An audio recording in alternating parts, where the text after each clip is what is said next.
주일 말씀을 청소년부 맛으로 들려드립니다. 청소년부 맛 주일 말씀. 오늘은 로마서 12장 9절부터 13절까지 말씀을 본문으로 내가 드릴 예배 네 번째 시간 사랑이라는 제목으로 말씀을 잠시 나누려고 하는데요.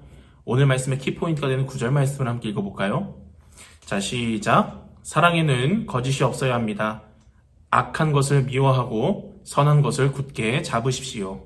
아멘. 지난 시간 우리가 섬김의 사명을 배웠다면 오늘은 사랑의 사명을 함께 배워보려고 하는데요. 9절은 사랑을 정의하는 말씀이고 10절은 사랑의 자세에 대해서 설명해주고 있어요. 오늘 바울은 사랑을 어떻게 정의하고 있을까요? 거짓이 없어야 한다고 말하고 있어요. 오늘날 사랑을 정의할 수 있는 표현은 많은데 로마서는 아주 간단하게 말해요. 거짓이 없어야 한다. 사실 거짓이 없는 진실한 사랑은 없을 수도 있어요. 하지만 우리가 어떻게 사랑을 정의 내리든지 상관하지 않고 하나님께서는 사랑에 거짓이 없다고 말씀하고 계세요. 그리고 꾸며내거나 위선이나 외식이 없어야 해요. 가식이 없는 진실한 사랑이어야 하죠. 쉽게 말하면 마음에도 없으면서 겉으로만 사랑하는 척해서는 안 된다는 거예요. 또 사랑하려는 이유도 순수해야 해요. 내가 무언가를 얻으려고 사랑해서는 안 된다는 거죠. 하지만 우리의 현실은 말 안 해도 다 알 거예요. 사랑이란 이름으로 무언가를 다들 하나씩 챙기려고 하죠. 겉으로만 사랑하는 척하면서 사실 다른 것을 바라볼 때가 있다는 거예요. 이것은 사랑을 악용하는 행위예요. 사랑을 악용하다 보면 사랑이란 이름으로 수많은 죄를 짓기도 하는데요. 오늘 바울은 단호하게 하나님의 말씀을 전해줘요.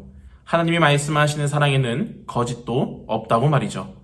예수님이 우리를 위해서 십자가에서 달려 돌아가신 그 사랑은 거짓이 없어요. 예수님이 우리에게 뭔가를 바라고 십자가에 달리신 게 아니라는 거예요. 이렇게 거짓 없이 십자가를 지셔서 우리를 사랑하신 예수님처럼 우리도 거짓 없이 사랑을 해야 해요. 가장 진실하고 가식이 없는 사랑을 말이죠. 그러면 사랑에 거짓이 없으려면 어떻게 해야 할까요? 악한 것을 미워하고 선한 것을 굳게 잡아야 한다고 말해요. 악한 것을 미워하라는 말은 계속해서 악한 것을 몹시 미워하라는 뜻인데요. 사람을 미워하는데 힘을 쏘는 것이 아니라 악한 일을 미워하는데 힘을 쏟아야 해요. 하나님은 악한 일을 아주 싫어하세요. 그래서 악한 일은 그 어떤 모양이라도 버려야 해요. 반대로 선한 것은 예수님을 가리키는 말인데요. 선한 것을 굳게 잡으라는 말은 다른 말로 예수님과 하나가 되라는 뜻이에요. 이게 바로 하나님이 말씀하시는 사랑입니다. 하나님이 명령하시는 사랑의 사명을 감당하려면 서로 사랑하고 존중하라고 오늘 10절 말씀은 말하고 있는데요. 사랑에는 반드시 존경이 담겨 있어야 해요. 서로를 존중하지 않으면 올바른 사랑을 할 수가 없어요. 하나님을 경외하며 하나님을 존중히 여기는 사람이 다른 사람을 향해서도 존경의 태도를 가질 수 있어요. 반대로 하나님의 사랑을 알지 못하는 사람들은 서로를 무시하고 말과 행동으로 경멸하기를 좋아하죠. 하나님을 사랑하며 하나님의 사랑 안에서 살아가는 사람들은 진심으로 다른 사람을 존경할 줄 알아야 해요. 그런데 중요한 게 있어요. 존경을 해주되 서로 먼저 해야 한다고 말하고 있어요. 누군가가 나를 존경해 주기를 기다리지 말고 내가 먼저 존경해 주라는 거예요.